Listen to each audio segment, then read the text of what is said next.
కొత్తపల్లి మండలం శ్రీరాంపురం గ్రామంలో MPP school ప్రధానోపాధ్యాయులు రాజేంద్ర కుమార్ ఆధ్వర్యంలో స్కూల్ చైర్మన్ కడారి దుర్గా 76వ గణతంత్ర దినోత్సవ జెండాని ఆవిష్కరించారు. ఈ సందర్భంగా ఆమె మాట్లాడుతూ విద్యార్థులు బాగా చదువుకొని మన గ్రామానికి మంచి పేరు తీసుకురావాలన్నారు. తదుపరి కార్యక్రమంగా సచివాలయం వద్ద పంచాయతీ కార్యదర్శి ముసలయ్య అలాగే గ్రామ సర్పంచ్ రావి రమేష్ 76వ గణతంత్ర దినోత్సవ పతాకాన్ని ఆవిష్కరించారు. ఈ సందర్భంగా ఆయన మాట్లాడుతూ జనవరి 26వ తేదీన రాజ్యాంగ అమల్లోకి వచ్చిన సందర్భంగా పండుగ జరుపుకోవడం ఎంతో గర్వకారణమన్నారు.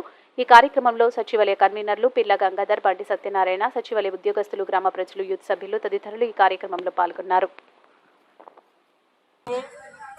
26 జనవరిని మనం గణతంత్ర దినోత్సవ వేడుకలు జరుపుకుంటాం. సెక్రటరీ గారికి, గ్రామ పెద్దలకి అందరికీ కూడా నా నమస్కారాలు. మరి గణతంత్ర దినోత్సవం జరుపుకుంటాం. భారత ప్రణాళికకి మన చైర్మన్ గారు